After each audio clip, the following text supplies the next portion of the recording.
Hello and welcome to Rolling with the Punches, a new weekly MMA show with myself, Bez, and my friend Quinn. Hello there. Each week we're going to be having a roundup of the pre-week in MMA and looking at the week ahead, whatever cards kind of going on, probably predominantly UFC cards, but maybe some Bellator and One and Rising, and some regionals if we really start getting to the bare bones. We'll try and review those each week, or certainly preview them, do the main card, a few other topics, and then after each pay-per-view we'll be doing a post-fight show kind of immediately as the main event finishes. Absolutely. Smaller cards will probably wait till the Monday morning and then have a rundown then. Each week we're going to be covering five talking points, or 5 rounds if you will. Absolutely. You like what I did there? Just to give you a bit of background about ourselves, I'm Bez. I've been watching MMA since kind of the early Pride days and through to Strikeforce and UFC, Bellator now. Quinn? Myself, Quinn. I've been only watching it for about 3 to 4 years now. Myself and Bez have been watching it Saturday night pay-per-views, great nights, pizza bets, absolutely everything. I'm down 3 at the moment. 3 to me, oh yes. Again, Conor McGregor, you let me down. How? Coming for you. How? Come on, man. He ain't taking anyone's belt anytime soon. I'm sorry, it's not happening. No. Not after that performance. The man needs to come back and do something He's irrelevant incredible. enough that he's not even on my talking points.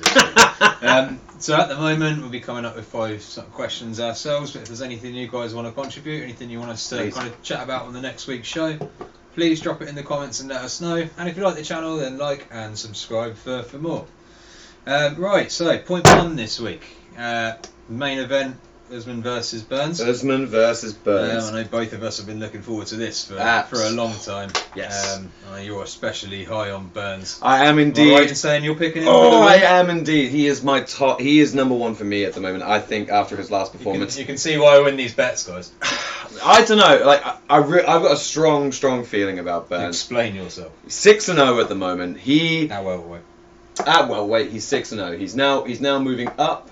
No. So he was at lightweight for a while. He wasn't really making too much noise. Obviously, he's been an amazing grappler since day, but since he's moved up to welterweight, actually I think he's 4-0 at welterweight. But he's on a 6-fight win streak. The man's looking fantastic. He seems to have a complete ground game offers, obviously, to go opposite Burns, so Usman. So I do kind of get where you're coming from, but for me, Usman's just so dominant, man. Like, he's not looking like losing any time soon. Yeah, but we also saw what he's like when he's. I don't think he's ever even been knocked down. He's never been taken down in the UFC. I don't believe he has, no. But that's not. I mean, that's not to say that that Burns' power isn't going to break through. He is a strong man, and we've seen his ground game. We've seen how slippery he is, and we've seen the pressure he can put on a man as well. Yeah, but come on, Usman went 25 minutes with Colby to 23.5 minutes with Colby with that pressure. Well, absolutely. And it's not like Colby don't put out damage as well. Again, this isn't my point, but this is a man who has come up. He is young. He is aggressive. This man has been begging for this title shot, and not only that, he has been storming up the ranks. Yeah. He jumped from 12 to the number 1 contender in a year. Do you really think he's number 1 contender though? For me, that's still Colby, man. Colby's given Usman by far the closest fight he's had. Absolutely, but we haven't seen this fight. We haven't seen what Burns can do. I know. I mean, to be honest, I would have liked to see Burns go through like a Colby or even Masvidal or Edwards first. Personally, Masvidal, Burns would have been absolutely. Woodley's not a bad win, but it's Woodley after Usman already took his soul. Right? Yeah. Yeah, Woodley was not on his game when he fought Burns. We saw that. You could see that through the entire fight. First round, 4 or 6. I think he's lost like 14 straight rounds now. Yeah, this is it. First, he may have came out, in the first round. Woodley was great. He was all right. He was, he looked okay.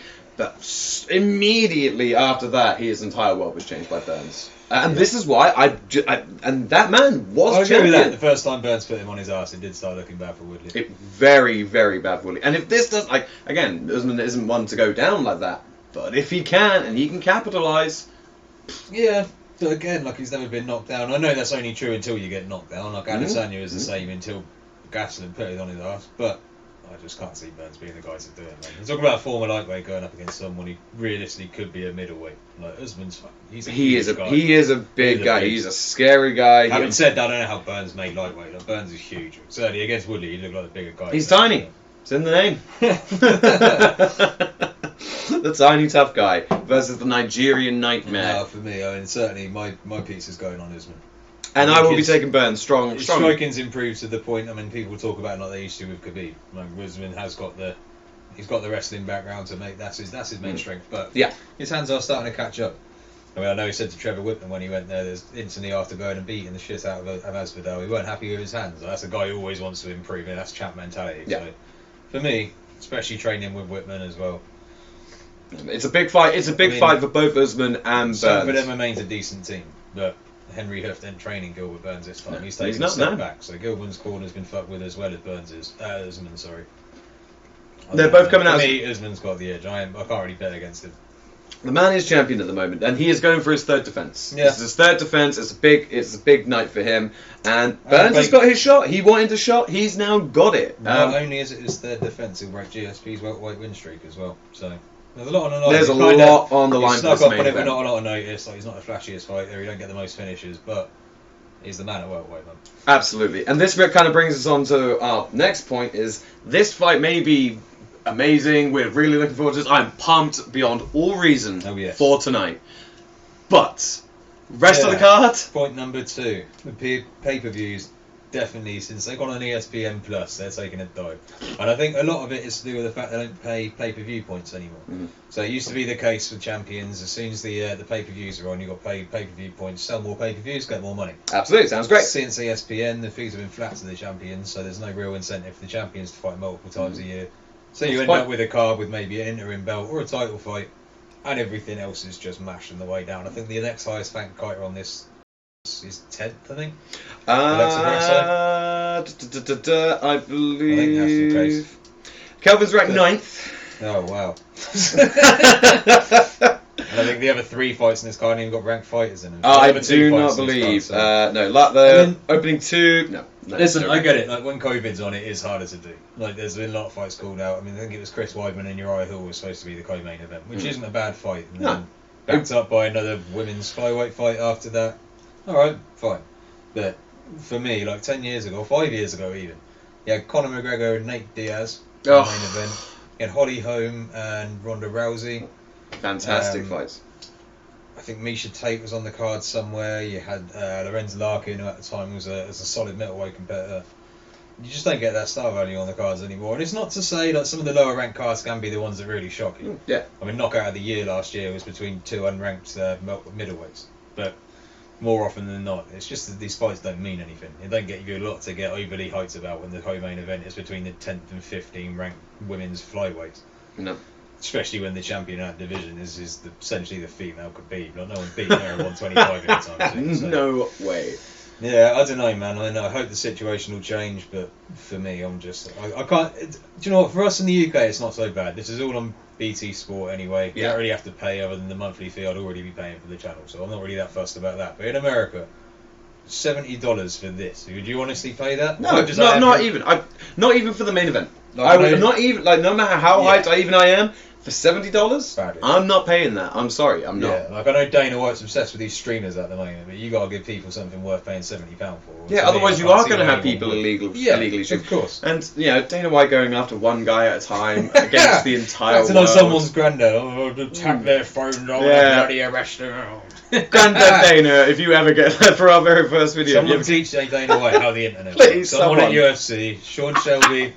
Just sitting down, delete Internet Explorer off his computer, and then teach him how modern life. Come on, Dana, chill, man. One other fighter was interested in this card on though, bringing us on to point 3.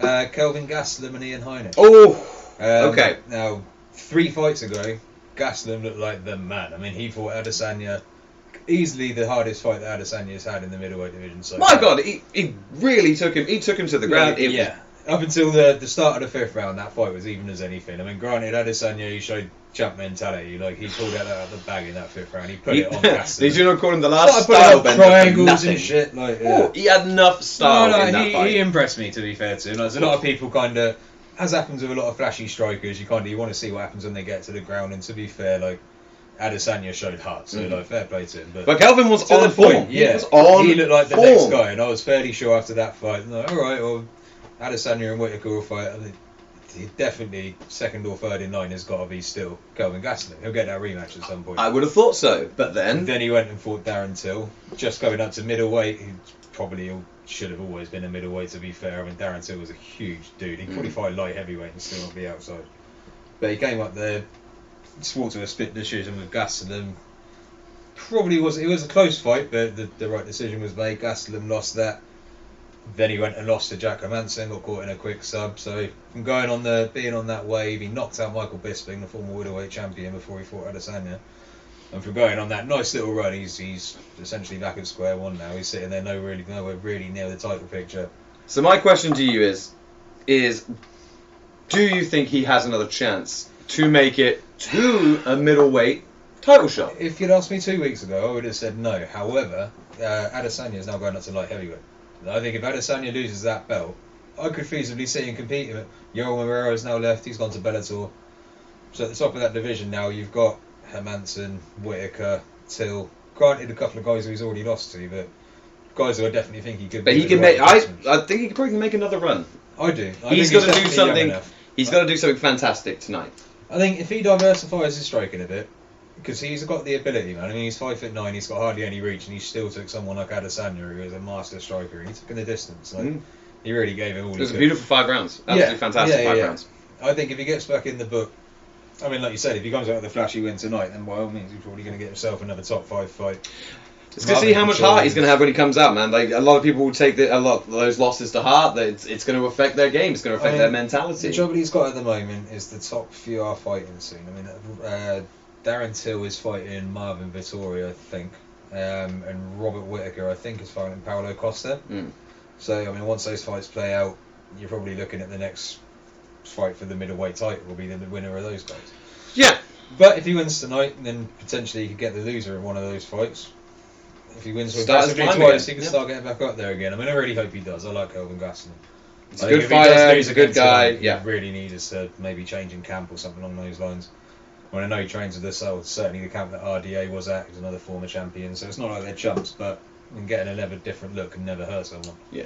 Touching back to Conor McGregor, I think if he changed his camp and got a different look here and there, he'd be in, man. Like, yeah, I mean, he was out of the game for too long, though. He was out of the game for too long, enjoying his millions and millions of pounds. Because there's so much loyalty to your camps. There's so much time where it's, I'll never leave the team. I've been there from even day one. Like, well, just go and learn somewhere else, man. It's not a loyalty thing. Just go and get different looks. There's so much to learn. Normally in most mixed martial arts, you're going to have to learn from more than one place. Yeah, you're not going to learn. Oh, this is it. He's sticking far too much to his niche, and it's clearly not working for him because Poirier absolutely decimated him. Absolutely decimated him. And honestly, I really didn't say Poirier doing it. I really didn't. No, I didn't. Well, I don't know. To be honest, we have polls on like the Sherdog forum, which if you're not on, get on that. By the way, there's a lot of good MMA chat on there. There's a poll on there, and I did pick Poirier for that. I mean, the trouble is, they've been so inactive for the last few years. McGregor, it can strike so many fighters. Which I'm kind of worried about the guy in our next talking point, actually. Nice little segue. Oh, yes. Khamzat Chimaev wants to get out of the Leon Edwards fight. It's frustrating as all hell. I mean, Khamzat built up all his hype from being the guy that fights once every week or once every 10 days. They made that fight in the first place, which, to be honest, Chimaev was lucky to get. I mean, Leon's been ranked number 3 in the division for a while. UFC pulled him from the rankings in a bid to force him into the fight, which, to be fair, worked for him, like he agreed to it. Yeah. But it's fallen out twice now. Leon's been out of the cage for about 18 months, and he was on a hot streak. He's won 8 fights in a row. The last thing I wanted to do is go off the bull. So, if you were the UFC now, we're searching for a new opponent for March the 13th, I believe, when they were originally supposed to fight. Leon's ranked, I believe, 3rd or 4th in the division. I believe so. So, the top 5 at the moment, obviously, Usman is the champ. And you've got Gilbert Burns, Colby, Jorge Masvidal, Leon Edwards, Wonderboy's up there as well. Who would you rank him against? Right. Who would you match him against? Sorry. Now, I love to watch Wonderboy fight. I love to watch him fight. He is a fantastic artist. And to be fair, out of all of them, he's the one who's been calling for the fight. Wonderboy never calls out anyone. I mean, you know what he's. He's such a nice guy. He's the NNF to Masvidal's BMF. Yes. He's the nicest motherfucker in the game. Okay. Yeah. And even twice now, he's still called Edwards out. Respectfully. Respectfully.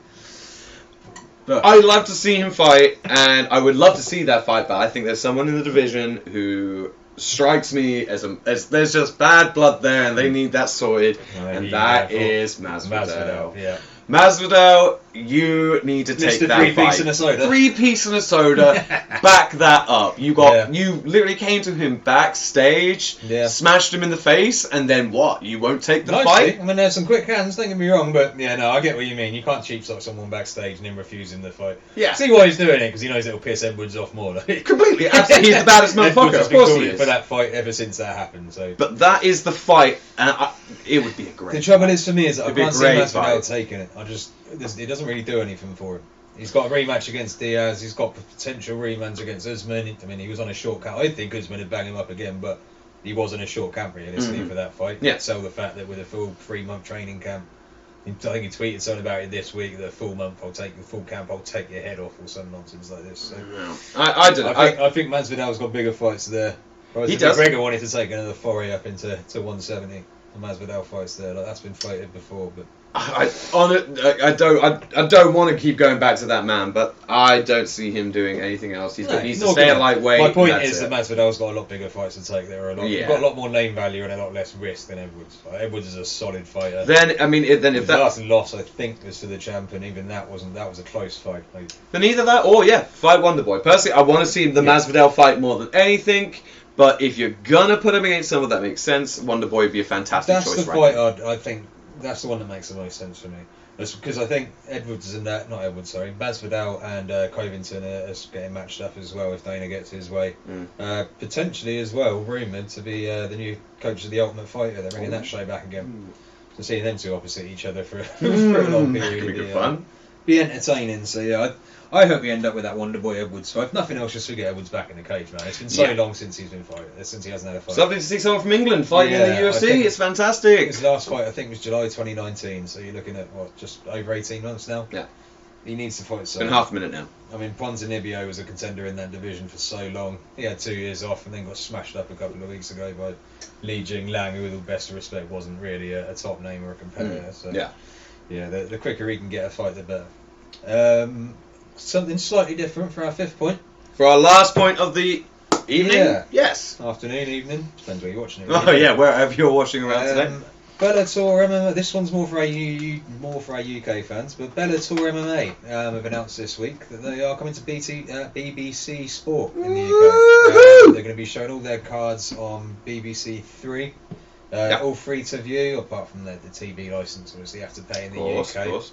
But actually, as far as I know, other countries get BBC for free, so potentially another way for other countries to watch. When I was out in the States, there is such thing as BBC America. Yeah. So I don't ever remember seeing streaming BBC services and things as well, though. So, but for the UK fans especially, it's kind of like having WCW on Channel 4. It's kind of a big deal, man. Having MMA back on a mainstream. Yes. Well, no, I think BBC is the biggest broadcaster in the UK. So I think this is quite a big, nice point to talk about because it's showing how much MMA is growing. Yeah, it shows you it's now extending out into the BBC, which, quite frankly, has never really been one for showing this kind of BBC sports are like the FA Cup final, the Ashes series, maybe. They're for like stuff of real national interest. They're not generally for. Well, for stuff like this. Not for this, no. And there have been some fantastic fights in Bellator, absolutely stunning fights. Champa himself came from there, from the lightweight division. Yeah.